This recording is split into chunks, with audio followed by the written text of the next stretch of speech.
that's showing up very well. There we go. That was better.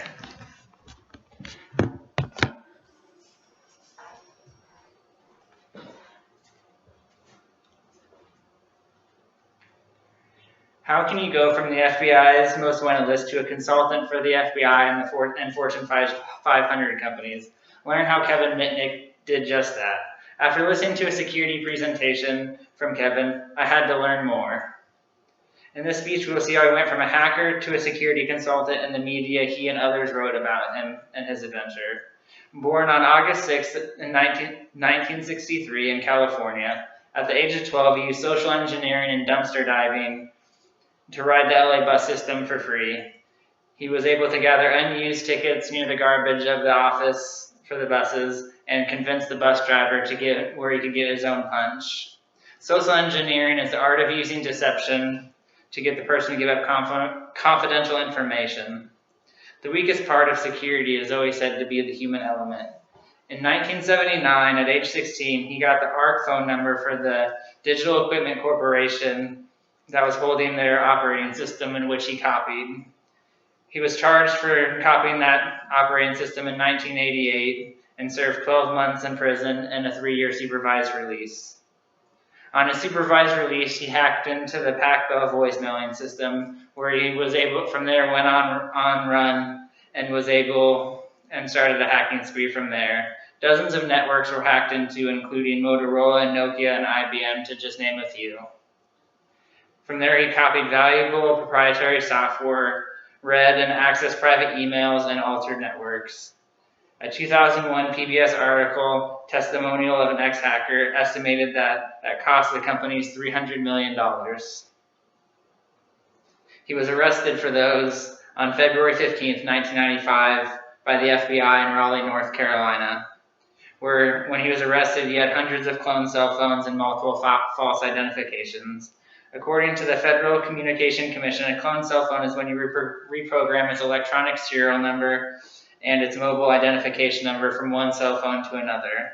His charges were 14 counts of wire fraud, 8 counts of unauthorized device, intercepting wire and electronic communications, and unauthorized access to a federal computer, and damage to a computer. In December of 1997, while he was in prison, Yahoo was hacked into, stating that if Kevin was not released, they would release a worm to anyone that has accessed Yahoo. Yahoo was determined that that was a hoax and no worm was actually sent to anyone that had accessed their website. In 1999, he pled guilty to 4 counts of wire fraud, 2 counts of computer fraud, and intercepting wire and electronic communications. For those, he was sentenced to 46 months in prison and 22 months for violating his supervised release in 1989. From there, he served 4.5 years in prison pretrial and 8 months in solitary confinement. The reason he had solitary confinement was there was a legend as a teen that he had hacked into the North American Air Defense Command. The officials were able to convince the judge that he was able to start a nuclear war by whistling into the payphone in prison.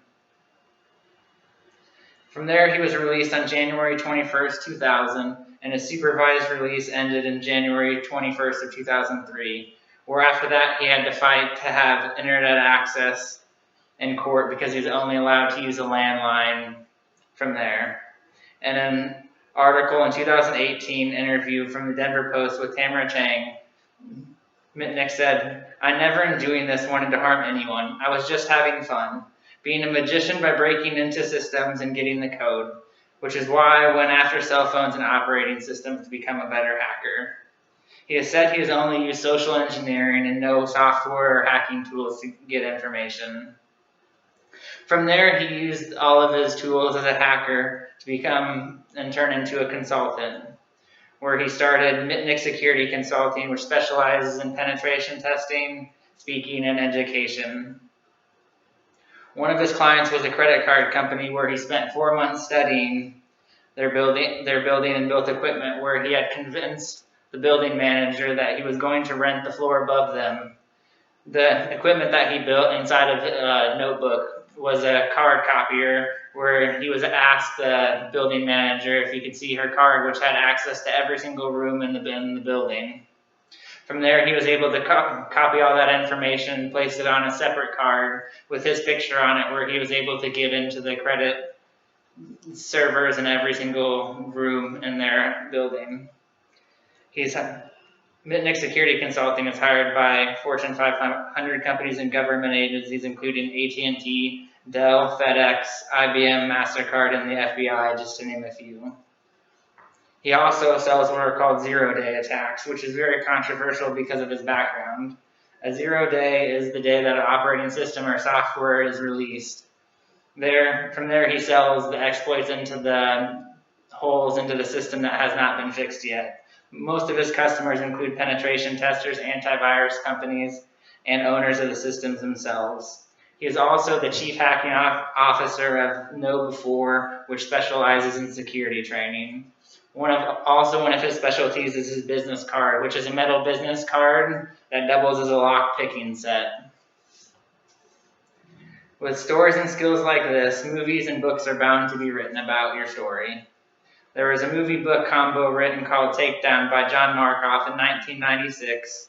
The book was released in 2004. The movie was released. It tells the FBI story of finding him.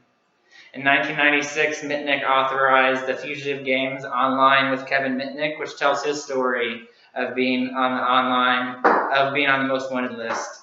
It had to be written by Jonathan Littman because he couldn't profit from his crimes at that time. The Son of Sam laws or the notoriety for profit laws were still in effect in California until 2002, which was determined to violate your First Amendment rights. The other books that Mitnick also wrote, in 2003, he wrote The Art of Deception, which teaches you the art of social engineering. In 2005, The Art of Intrusion, the real stories behind exploits, hackers, intruders, and deceivers, which tell stories of other hackers and the tools that they use. In 2011, he wrote The Ghost in the Wires, My Adventures as the World's Most Famous Hacker, which he gets to finally tell his own story in his own words. In 2017, he wrote The Art of Invisibility, which teaches you how to be safe in the era of Big Brother and big data. You have now learned how Kevin went from the world's most famous hacker to one of its best computer security consultants. Now you can see how you can go from a dim situation to use your skills to be anywhere you want.